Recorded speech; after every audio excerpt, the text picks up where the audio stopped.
to the woman who fed me, raised me, and showed me exactly who I never want to be. A failure, just like her. My daughter Caroline's words hung in the air of the upscale restaurant we'd chosen for Mother's Day. Her perfectly manicured hand held up a champagne flute, her smile wide and cruel. The table, filled with my son-in-law Richard, my 2 grandchildren, and a few family friends, burst into uncomfortable laughter. I sat frozen, my hands trembling slightly in my lap. At 65, I'd thought I was past being surprised by life. Clearly, I was wrong. "Mom, you look shocked," Caroline said, her voice dripping with false concern. "Did you really think we'd keep pretending everything was fine forever?" The waiter arrived with our appetizers, oblivious to the tension. I thanked him, quietly buying myself a moment to breathe. "Caroline, perhaps this isn't the place," Richard started, but she cut him off. "It's the perfect place. After all, Mom always cared so much about appearances." She reached into her designer handbag and slid an envelope across the white tablecloth. It stopped directly in front of my plate. "Go ahead, open it," she urged, taking a sip of champagne. With unsteady fingers, I opened the envelope and pulled out a glossy brochure. Sunset Gardens Assisted Living Facility. Attached was an application with my name already filled out and a sticky note. "Moving day next month. We've already paid the deposit." My throat tightened, not from sadness, from rage, the kind of slow, burning anger that had been building for years. I looked at my daughter's face, so similar to my own at her age, yet somehow a stranger's. When had this happened? When had my little girl, who used to curl up in my lap during thunderstorms, become this cold woman who saw me as nothing but a burden? Memories flooded through me. Working 2 jobs after her father left us when she was 7, putting her through. College despite my own dreams being put on hold. The quiet pride I felt when she graduated law school. I raised my water glass slowly, meeting her eyes directly to the daughter who thinks this is the end of my story. Her smile faltered slightly. I could see confusion cross her face. She'd expected tears, begging, perhaps even public humiliation. She hadn't expected calm defiance. "Mom, be reasonable," she said. "You're living alone in that big house, forgetting things sometimes." "Last month, you left the stove once," I said quietly. "In 40 years of cooking, it's not safe," she continued, as if I hadn't spoken. "Besides, we have plans for the house."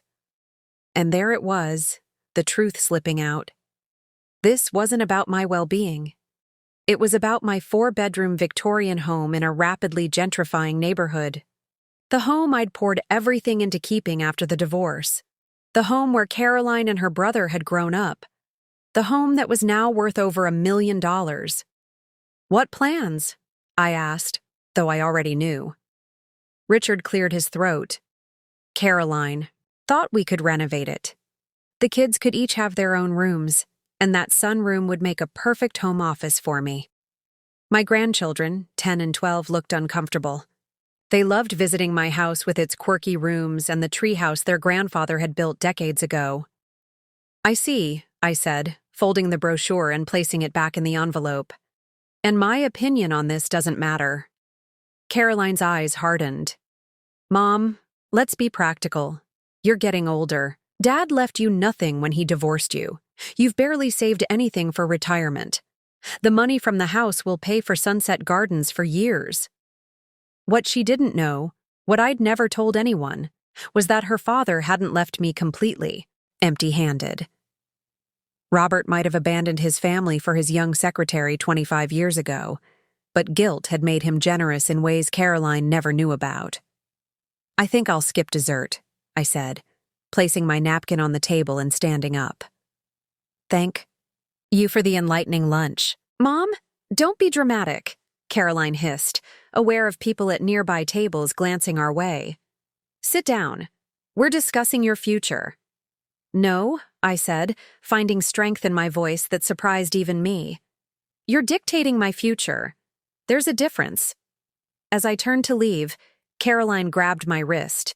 The appointment at Sunset Gardens is next Tuesday at 10 a.m. Richard will pick you up. I gently removed her hand. I won't be there. Mom, she called after me as I walked away. Mom, you're being ridiculous. What are you going to do? I paused at the door and looked back at my daughter. This woman who'd somehow become a stranger. Something you clearly don't expect. Outside, the May sunshine felt warm on my face. I took a deep breath of fresh air, feeling strangely liberated. The confrontation I'd feared for years had finally happened, and I was still standing. I walked to my car and sat quietly for a moment, thinking about what had just transpired. A lifetime of memories with Caroline flashed through my mind. Her first steps, high school, graduation, wedding day. When had her ambition turned to ruthlessness? My cell phone buzzed with text messages from Caroline. Mom, you're embarrassing yourself. We're trying to help you. This is happening whether you like it or not. I turned off my phone and started the car. I knew exactly where I needed to go, who I needed to see. The one person who might understand what I was feeling right now. The last person I ever thought I'd turn to after all these years. As I drove across town toward a neighborhood I hadn't visited in over 2 decades, I rehearsed what I would say when the door opened. Would he even recognize me? Would he care about my problems after all this time? I parked in front of the modest bungalow and checked the address one more time. This was it. Robert's house, my ex-husband's home. The man who'd abandoned us, but who might now be my unexpected ally. My hand trembled as I reached for the doorbell. Before I could press it, the door swung open. Elena, Robert said, his eyes widening in surprise. I was just about to call you. You were? I asked, momentarily thrown off balance. Yes, he said gravely. It's about Caroline. There's something you need to know. Something I should have told you years ago. Robert gestured for me to come inside, his face grave. I hesitated at the threshold, memories flooding back of the last time I'd stood in this doorway. The day he told me he was leaving for Melanie, his 26-year-old secretary. The house was nothing like I'd imagined. Simple, modest, even. No trace of the flashy lifestyle he'd chased when he left our family. Photos lined the entryway, many of Caroline and her brother Michael at various ages, but also newer ones of the grandchildren. You've been keeping tabs on them, I said. Not a question, but a realization. Coffee? He offered, leading me to a small kitchen. He'd aged, hair, now completely silver, lines etched deeply around his eyes. At 68, he looked older than his years. What's this about Caroline? I asked, declining to sit when he pulled out a chair. Some old habits die hard. I wouldn't get comfortable in Robert's house. He sighed heavily. I've been wanting to tell you this for years, but it never seemed like the right time. He opened a drawer and pulled out a manila folder. About 15 years ago, Caroline came to me for money. A lot of money. For what? I asked, finally taking the seat he offered. She said she was starting a design business, needed capital. He pushed the folder toward me. I gave her $200,000. I leafed through bank statements and a notarized loan agreement. This was right after she finished law school. Yes, but Elena, there, was never any business. She used that money for her and Richard's first house, that place in Oakwood Hills.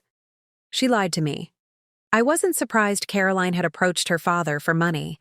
They'd maintained a relationship over the years, even if it was primarily transactional. What shocked me was the betrayal of him as well. There's more, Robert continued. 3 years ago, she came back asking for another loan for the Children's Education Fund, she claimed. I gave her another H100 red $1,000. Let me guess, I said, bitter understanding dawning. No education fund. Luxury cars and that vacation home in Lake Geneva. Robert's voice cracked slightly. I'm not innocent in any of this, Elena. I know that when I left you and the kids, I tried to ease my guilt by giving Caroline whatever she wanted. I never set boundaries. Why are you telling me this now? Because she came to see me last week. He pulled out another document. She wanted me to sign this. It's a statement claiming you're mentally incompetent, that you need to be in assisted living. She said, "You've been forgetting things, becoming paranoid." My hands shook as I read the paper. This is dated 3 months ago. She's been planning this. For a while, Elena.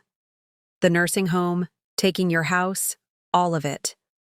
When I refused to sign, she threatened to tell her children the real reason I left, not the sanitized version we all agreed on, which is Robert looked away, shame evident in his slumped shoulders, that I'd embezzled from my company to support Melanie, that I didn't just leave for another woman, but that I was almost prosecuted. You kept quiet about it to protect the kids, and I've been paying you back ever since. The secret we'd kept for 25 years. The monthly deposits into my account that Caroline never knew about. My silence bought and paid for. Where's Melanie now? I asked, suddenly noticing the lack of a feminine presence in the house. Left 10 years ago for someone younger, naturally. A hint of bitter irony tinged his voice. Poetic justice, I suppose. I almost felt sorry for him. Almost. So, what exactly is Caroline after? I asked, though I already suspected the answer. Everything. Elena, your house, my remaining savings. She found out about the payments I've been making to you. She thinks I've been supporting you because you're helpless, not because it was compensation for keeping my secret. I closed the folder, and now she thinks she can force me into that nursing home, sell my house, and control whatever money you still have. Yes. And Elena?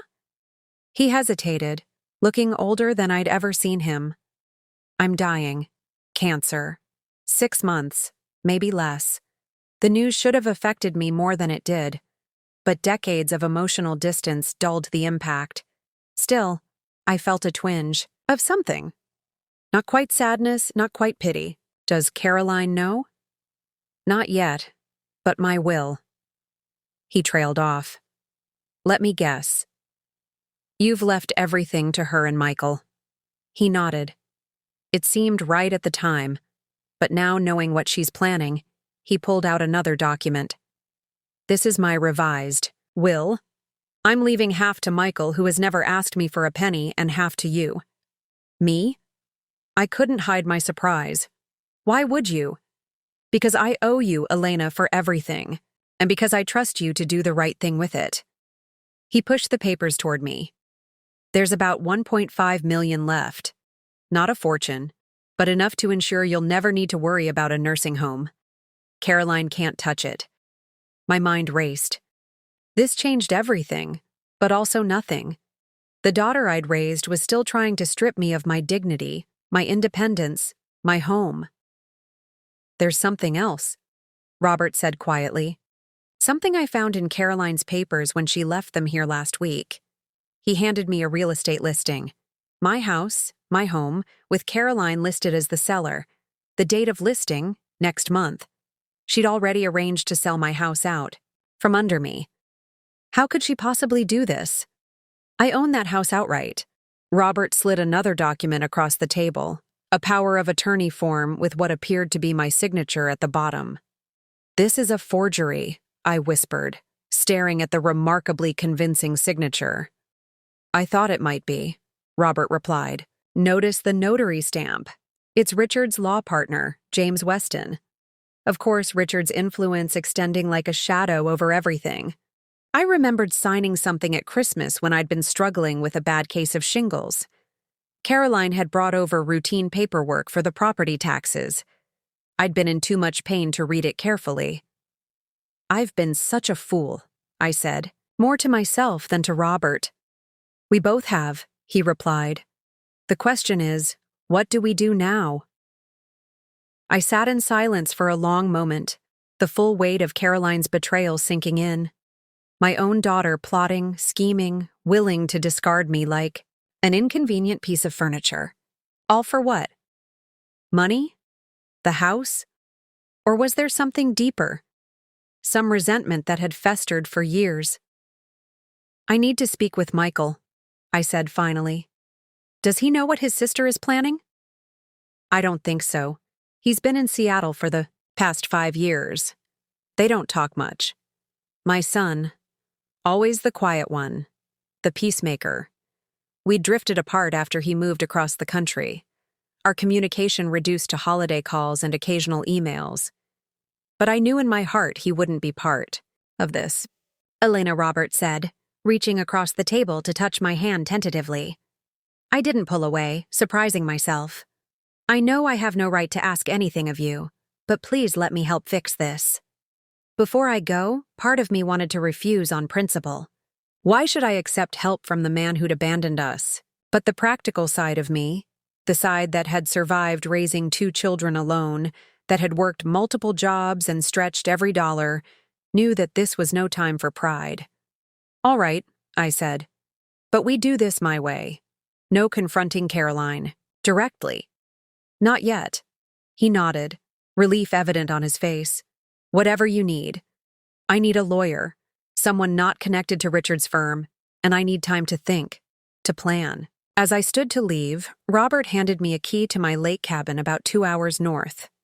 Caroline doesn't know about it. You'll be safe there while we figure this out? I took the key. An unexpected lifeline.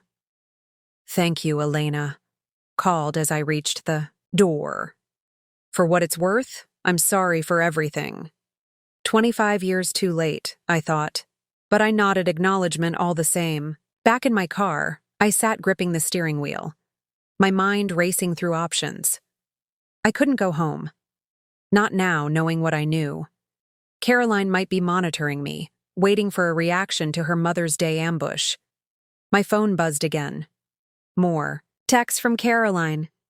Mom, you're being childish. Call me. Richard is coming over tomorrow to discuss the paperwork. This is happening whether you want it or not. I turned the key in the ignition. Decision made. I needed distance, clarity, and most of all, a plan.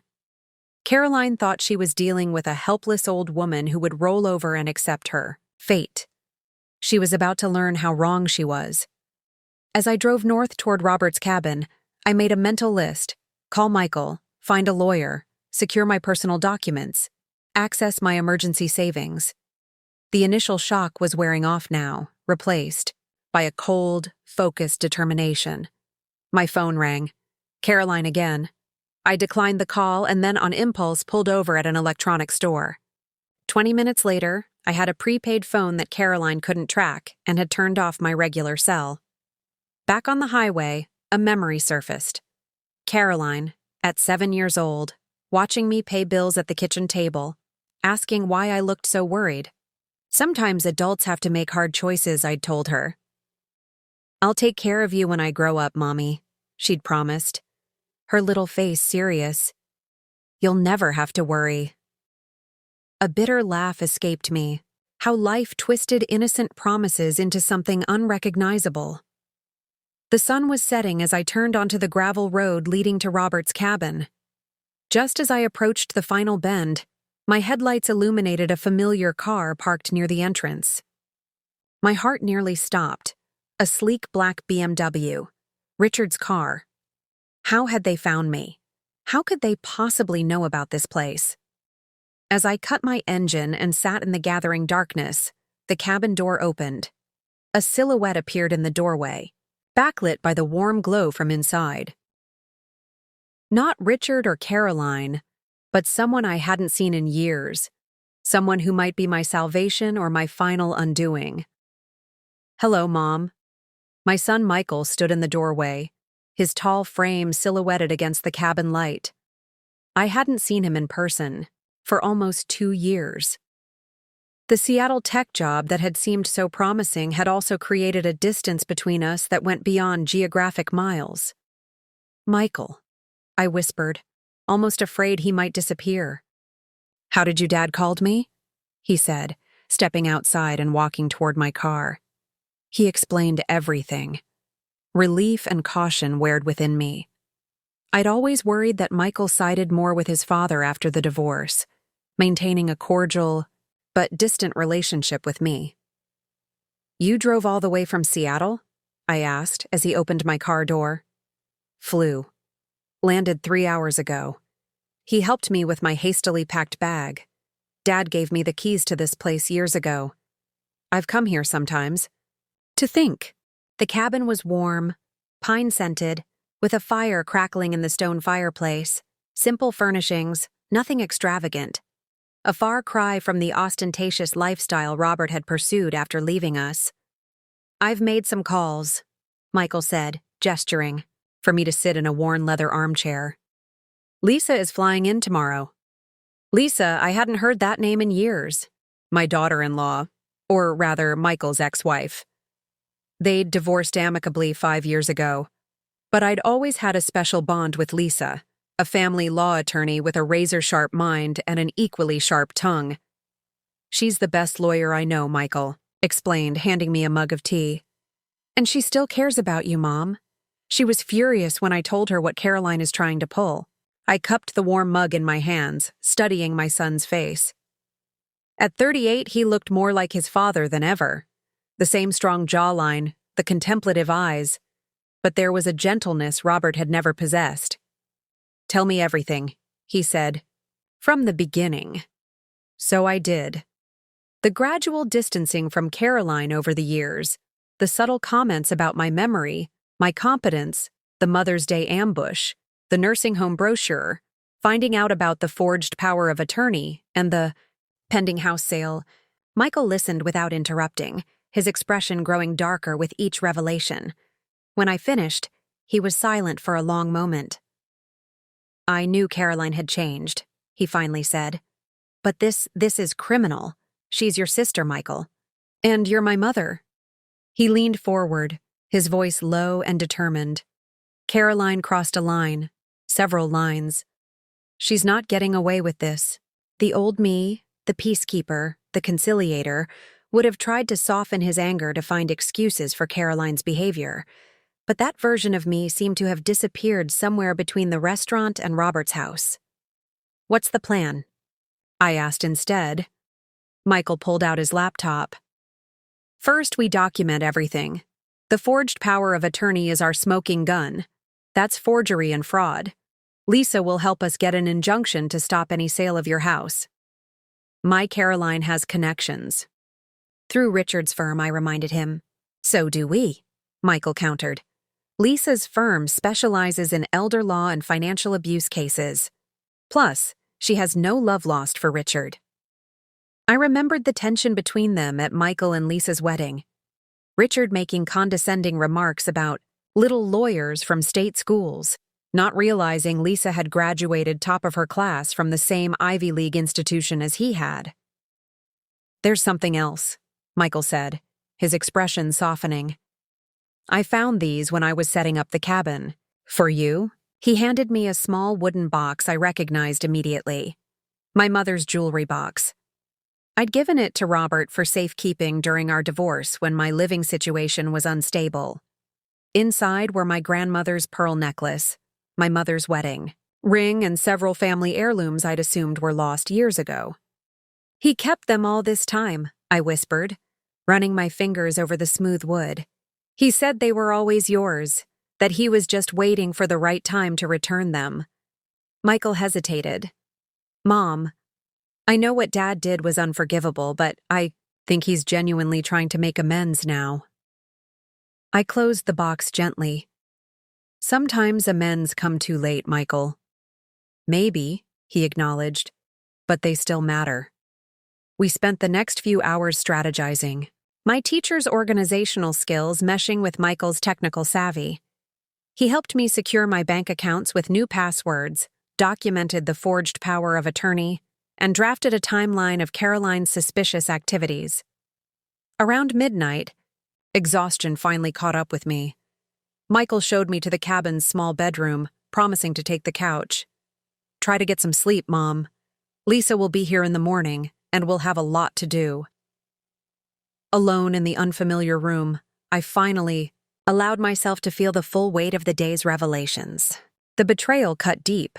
Not just Caroline's schemes, but the realization that I'd been blind to who she'd become. Had my love blinded me? Or had I simply not wanted to see the truth? I awoke to hushed voices and the aroma of coffee. For a moment, disorientation gripped me before the previous day's events came rushing back. Through the bedroom window, I could see a rental car had joined Michael's BMW. Lisa had arrived. I dressed quickly in the spare clothes I'd packed and emerged to find my former daughter-in-law bent over a stack of documents at the dining table. At 40, Lisa Chen was still striking, her sleek black hair now sporting a few silver strands, her keen eyes missing nothing. "Elena," she said warmly, rising to embrace me. "I've missed you." "It's been too long," I agreed, returning her hug. The divorce had been Lisa and Michael's decision, their careers pulling them in different directions. But losing regular contact with Lisa had been my private sorrow. "I hear your daughter is trying to pull some seriously shady business," Lisa said, getting straight to the point as always. "Let me assure you, we're not going to let that happen." Michael poured me coffee as Lisa laid out her initial assessment. "The power of attorney is clearly forged, and we can prove it with a handwriting analysis. The fact that Richard's partner notarized it makes this even more serious. That's an ethics violation that could threaten his bar license." "What about my house?" I asked. "I've already filed an emergency injunction to prevent any sale," Lisa said. "But we need to move quickly. Based on what Michael told me, Caroline and Richard are planning to move forward regardless of your wishes." My phone, the new prepaid one, buzzed with a text from Michael's phone. He'd been monitoring my regular cell phone remotely. "Caroline's called you 17 times since yesterday," he reported, and left 6 messages. The last one says they're filing a missing persons report if they don't hear from you by noon. "Let them," Lisa said with a hint of satisfaction. "That actually works in our favor. When you show up safe and sound with legal representation, it makes them look either incompetent or manipulative." The cabin door opened and Robert entered carrying grocery bags. He nodded awkwardly to Michael and Lisa before addressing me. "How are you holding up, Elena?" "Better than expected," I admitted. The anger was still there, but it had transformed into something more focused, more purposeful. "I've been thinking," Robert said, setting down the bags, "about the money I've been paying you all these years." "Dad, maybe now isn't the time," Michael began. But I gestured for him to wait. "What about it, Robert?" "We've always called it maintenance, but legally it's been more of a private arrangement. Nothing court-ordered." He glanced at Lisa. "Would it be possible to reclassify those payments? Make them official somehow? Backdated?" Lisa's eyes narrowed, thoughtfully. "What are you thinking?" "If those payments were officially part of a divorce settlement, they'd be harder for Caroline to challenge, right? And they'd establish a long history of financial support that contradicts her claim that Elena is destitute and needs her house sold." Lisa's expression shifted to respect. "That's actually quite smart. We'd need to file an amended divorce decree, but given that both parties consent, it's doable." I studied my ex-husband. This man I'd once loved, then hated, and now viewed with complicated resignation. "Why are you really doing this, Robert?" He met my gaze directly. "Because it's right. Because I owe you. And because Caroline needs to learn that there are consequences to manipulation and deceit. A lesson I should have taught her long ago." The 4 of us worked through the morning, building our strategy piece by piece. Lisa's legal expertise, Michael's technological skills, Robert's financial resources, and my intimate knowledge of Caroline's patterns all combining into something formidable. Around noon, Lisa's phone rang. Her expression turned serious as she listened. Then she put it on speaker. "Hello, Lisa Chen," she said formally. "This is Richard Harmon," came the smooth, confident voice I recognized as my son-in-law's. "I understand you filed some kind of injunction regarding property belonging to my mother-in-law." "That's correct," Lisa replied coolly. "I'm representing Elena Wilson in this matter." A pause then. "I think there's been a misunderstanding. My wife, and I are simply trying to help Elena transition to assisted living. She's been having episodes, memory issues. We're concerned about her safety." "Interesting," Lisa said. "And does helping her typically involve forging her signature on a power of attorney and listing her house for sale without her knowledge?" Another longer pause.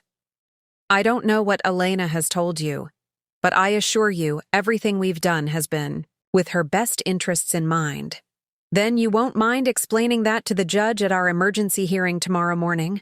Oh, and to the Bar Association Ethics Committee when I file my complaint about your partner's notarization of falsified documents."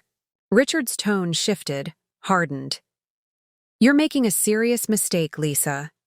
Caroline and I are trying to protect Elena from herself. If you're enabling her delusions, save it for court, Richard." Lisa cut in and let Caroline know that her mother is perfectly fine, just not where you can manipulate and defraud her. She ended the call and looked at me.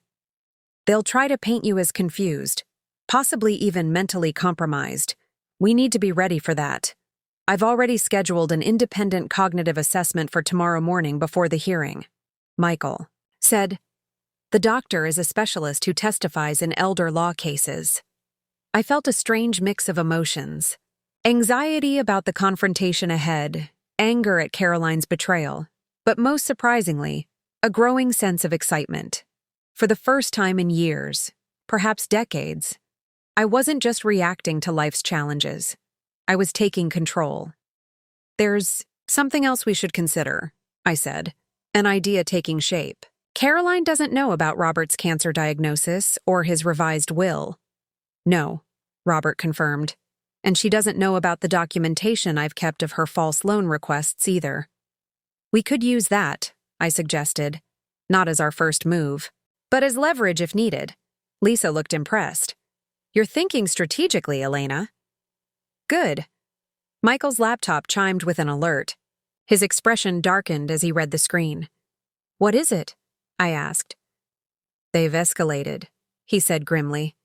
"Caroline just had the utilities shut off at your house and changed the locks. They're moving faster than we anticipated." "Can they do that?" I asked Lisa. "Not legally." "No, but they're trying to create a fatacomp. We need to move now then before they can do any more damage." "Agreed," Lisa said, gathering her documents. "Elena, are you ready for this? It's going to get ugly before it gets better." I thought of Caroline's cold smile at the Mother's Day lunch, of her dismissive words, "a failure just like her." I thought of the decades I'd spent supporting her, believing in her, loving her despite her growing ambition and materialism. "Yes," I said, straightening my shoulders. "I'm more than ready." As we prepared to leave the cabin, Michael pulled me aside. "Mom, there's something else you should know. Something Dad didn't tell you." My heart sank. "What is it?" "It's about Caroline's husband, Richard." Dad found something while looking through their loan documents. Michael hesitated. "Tax records showing that Richard's law firm is in serious financial trouble. They've been hiding assets, taking out massive loans. I think Caroline isn't just being greedy. She's desperate." "Desperate enough to destroy her mother?" I asked, the hurt still fresh. "Desperate people justify terrible things," Michael said quietly. "It doesn't excuse what she's doing, but it might explain it." As we drove away from the cabin, I watched the peaceful lake recede in the side mirror. Ahead lay confrontation, painful truths, and the final unraveling of my relationship with my daughter. But for the first time in years, I felt a sense of purpose and clarity. Caroline had raised her glass to my failure, not realizing her words would become the catalyst for my reclamation. She thought she was writing the end of my story. She was about to discover it was merely the beginning of a new chapter. The courthouse steps seemed steeper than I remembered from my teaching days when I'd occasionally been called to testify in family court matters. Lisa walked beside me, her navy suit and confident stride a sharp contrast to my more casual attire. Michael and Robert followed a few steps behind, an unlikely alliance forged by necessity. "Remember," Lisa whispered as we approached the entrance, "let me do most of the talking. Judge Martinez knows me, and she has a reputation for being tough but fair, especially in elder abuse cases. Elder abuse. The term still shocked me. In my mind, elder abuse happened to frail, isolated seniors without family, not to relatively healthy 65-year-olds with 2 adult children and grandkids. But as Lisa had explained during our preparation, financial exploitation by family members was actually one of the most common forms. We'd arrived early to avoid a confrontation before the hearing. But as we entered the courthouse lobby, I saw them. Caroline and Richard, heads bent together in conversation with a distinguished-looking older man I recognized as James Weston, Richard's law partner, and the notary on the forged power of attorney. Caroline noticed us first. Her perfectly composed expression flickered momentarily with surprise before settling into something harder. She nudged Richard, who straightened and smoothed his tie. "Mom," Caroline called out, her voice carrying across the marble floor. "Thank God you're all right. We've been worried sick." She strode toward me, arms outstretched as if for an embrace, a performance for any observers. I stood my ground, making no move to meet her halfway. "Save the theatrics, Caroline," I said quietly. "They won't work anymore." Her arms fell to her sides, her mask slipping just enough to reveal the calculation beneath. "What's going on?" "Dad, Michael, what are you both doing here?" Her eyes narrowed at Lisa. "And why is she involved?" "Ms. Wilson has retained me as her attorney," Lisa stated formally. "All communication regarding this matter should go through me from now on." Richard stepped forward, his handsome face arranged in an expression of concerned confusion. "Elena, there seems to be some misunderstanding. We're only trying to help you. The house is too much for you to manage alone, and the equity would secure your care for years." "The only misunderstanding," I replied evenly, "is your belief that I would allow my own daughter to steal my home and lock me away." Caroline flushed, glancing around nervously at nearby people who had begun to take notice of our confrontation. "Mom, you're confused. Remember how you left the stove on? How you got lost driving to the grocery store last month?" "I wasn't lost, Caroline. I decided to take a different route to avoid construction." "She's been doing this for months," Caroline said to no one in particular, her voice rising theatrically, making excuses, covering for memory lapses. "It's why we've been so worried." "That's enough," Lisa cut in sharply. "Save your performance for the judge. Though I should warn you, Judge Martinez has seen every trick in the book when it comes to family members trying to seize assets under the guise of concern." Richard placed a restraining hand on Caroline's arm, murmuring something in her ear. Her face hardened as she looked from me to Robert. "So, this is how it's going to be? You're all ganging up against me when I'm just trying to protect Mom's future?" "No, Caroline," I said, finding strength in the truth. "You're trying to protect your future at my expense. The house, the power of attorney, the nursing home, it was never about my welfare." Her eyes flashed dangerously. "You have no idea what you're talking about." "Actually, I do," I countered. "I know about the financial trouble Richard's firm is in. I know about the loans you took from your father, under false pretenses. I know you've already listed my house for sale without my knowledge or consent." Shock registered on her face, followed quickly by fury as she turned to Robert. "You had no right to share that information. He had every right," Michael interjected. "Just as Mom has every right to defend herself against your schemes." Before Caroline could respond, a bailiff called our case number. As we turned toward the courtroom, I caught a glimpse of uncertainty on my daughter's face, the first crack in her confident facade. Inside the courtroom, Judge Martinez, a stern-looking woman in her 60s with silver-streaked dark hair, surveyed all parties with shrewd eyes. After the initial formalities, Lisa presented our case succinctly: the forged power of attorney, the unauthorized housing, the pattern of Caroline undermining my independence and autonomy. When it was Richard's turn to speak for their side, He adopted a tone of reasonable concern. Your Honor, we understand how this might appear, but we've been increasingly worried about Mrs. Wilson's cognitive state. The power of attorney was prepared as a precautionary measure with her best interests at heart. And was Mrs. Wilson present when this document was notarized? Judge Martinez asked, peering over her reading glasses. Richard hesitated just long. Enough. She was indisposed that day, Your Honor, suffering from shingles, but she had verbally agreed to the arrangement. The judge's expression darkened. Mr. Harmon, are you suggesting that Mr. Weston notarized a document without the signatory present? James Weston shifted uncomfortably in his seat as Richard fumbled for a response. I have here, Lisa interjected, Mrs. Wilson's medical records from that day, showing she was indeed suffering from shingles and had been prescribed significant pain medication. I also have the results of a comprehensive cognitive assessment performed yesterday, confirming that Mrs. Wilson is fully competent and shows no signs of cognitive impairment. Judge Martinez reviewed the documents carefully before turning her gaze to Caroline.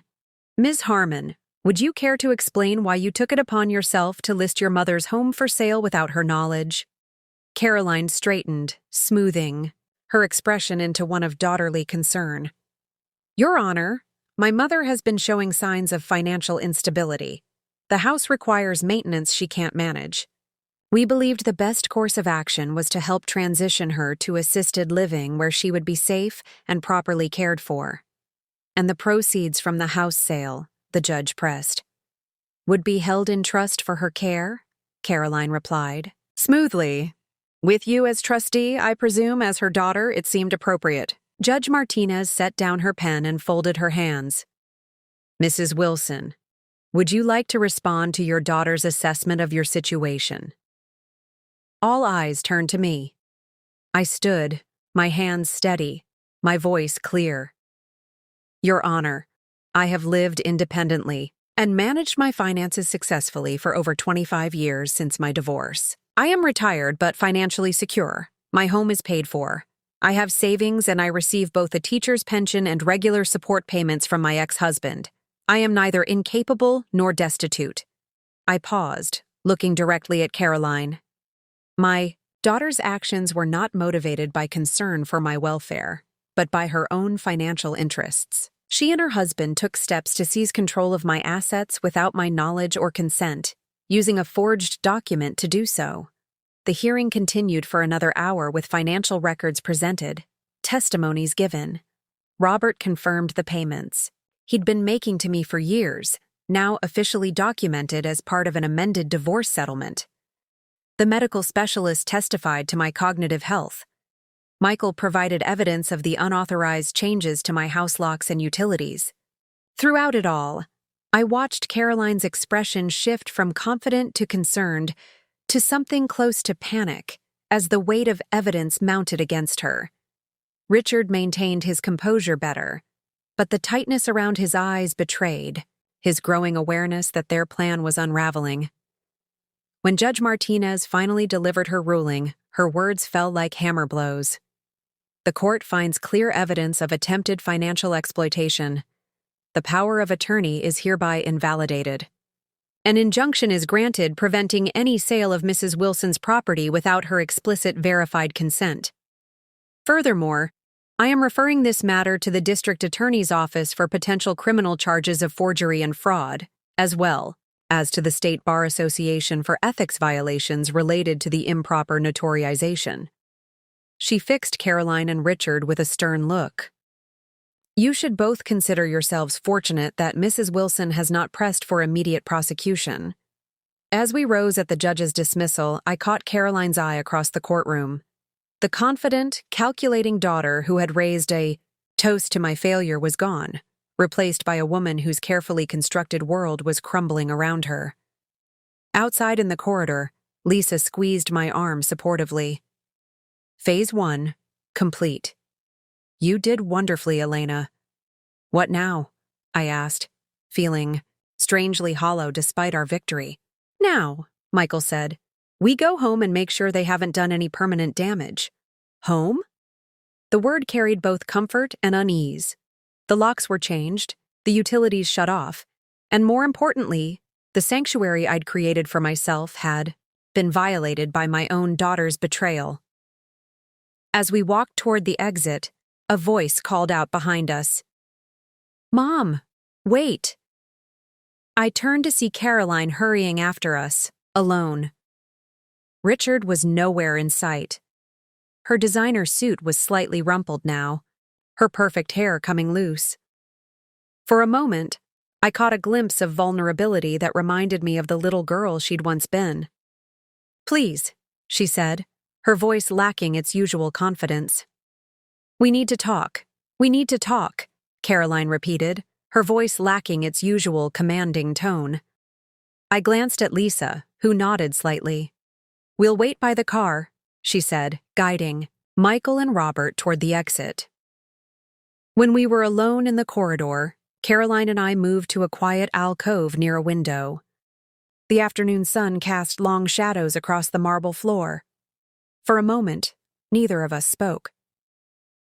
"Richard's gone to call our attorney," she finally said, her eyes not quite meeting mine. "I thought James Weston was your attorney." "Not anymore." She smoothed her skirt, a nervous gesture I recognized from her childhood. "He's afraid of being disbarred over the notarization issue. He's withdrawn from the case."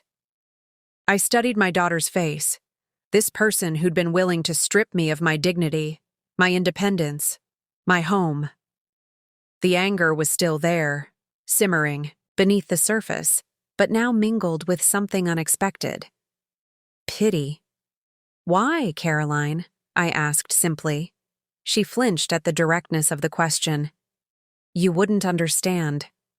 "Try me," she sighed, leaning against the window ledge. "Richard's firm is in trouble. Deep trouble, bad investments, a few cases that went sideways. We've been keeping up appearances, but we're drowning in debt. So, you decided to solve your problems by taking my house, by forcing me into a nursing home. It wasn't like that. Not at first." A hint of defiance crept back into her voice. "We really were concerned about you living alone. The plan was for you to move in with us temporarily while we renovated the house, then sell it at a profit. The nursing home idea came later when you started pushing back. When I refused to be a convenient solution to your financial problems, I corrected." Caroline's shoulders slumped. "You make it sound so calculated, wasn't it?" "It was survival," she countered. "Do you have any idea what it's like watching everything you've built crumble around you? The firm, our reputation, the children's private school tuitions?" "Actually, I do," I said quietly. "When your father left us with nothing but debts and broken promises, I had to rebuild from scratch. I worked 2 jobs, clipped coupons, patched clothes instead of buying new ones. Also, you and Michael could have opportunities. That was different." "How?" "Because you have designer tastes and country club memberships to maintain." My voice remained level, but the words cut deep. "I made sacrifices for my children. You were willing to sacrifice your mother." Caroline had no answer for that. She stared out the window at the courthouse square below, where ordinary people went about their lives facing their own private struggles. "What happens now?" she finally asked. "That depends on you," I replied. "The judge has referred the case for potential criminal charges. Lisa believes we have enough evidence for a conviction." Fear flickered across Caroline's face. "You do that? Send your own daughter to jail?" The old me, the peacekeeper, the self-sacrificing mother, would have backed down immediately. But that woman had disappeared somewhere between the Mother's Day toast and the courtroom battle. "I don't want to," I said honestly. "But I will if I have to. The question is whether you're willing to take responsibility for your actions." "What does that mean exactly?" "It means acknowledging what you did, making amends, accepting consequences." She laughed bitterly. "And what would those consequences be?" "For starters, a formal apology to me, to your father, to your brother, then returning." The money you took from your father under false pretenses. Finally, seeking help. Financial counseling at minimum. Therapy, if you're willing. You want me to go to therapy? She sounded incredulous. I want you to understand why you thought it was acceptable to destroy your mother's life to maintain your lifestyle. Caroline pushed off from the window ledge, pacing the small alcove. And if I agree to all this, the criminal charges go away. I'll ask Lisa to pursue a civil resolution instead, I confirmed. But Caroline, this isn't just about avoiding jail time. This is about whether we have any relationship going forward. She stopped pacing, something vulnerable crossing her face. What does that mean? It means I'll always be your mother. But trust has been broken. Rebuilding it will take time and genuine effort on your part, and if I don't agree, then we proceed with the criminal charges, and you face the consequences of your actions through the legal system. Caroline was silent for a long moment, the weight of the choice before her visible in her posture. I waited, giving her the space to make her decision. What about Richard? She finally asked. What about him? He was part of this too. Yes, he was, I acknowledged. His choices are his own, as are yours. Something shifted in her expression. A realization. Perhaps that she was standing at a crossroads. I need to think, she said, straightening her shoulders. Take all the time you need, I replied, moving toward the corridor. I'll be at home, my home, when you're ready to talk again. This 3 months passed. The utilities were reconnected. The locks changed back. My life gradually returning to normal, though normal had taken on a new meaning. Robert's cancer treatment had begun with mixed results. The prognosis remained grim, but he faced it with a dignity I wouldn't have expected from the man who'd abandoned his family decades ago. Michael visited regularly from Seattle, rebuilding our relationship one conversation at a time. As for Caroline, she'd made her choice the day after the hearing. Richard had wanted to fight the charges to take his chances in court. Caroline had chosen differently. The apology came first, stiff and formal initially, but becoming more genuine as she talked.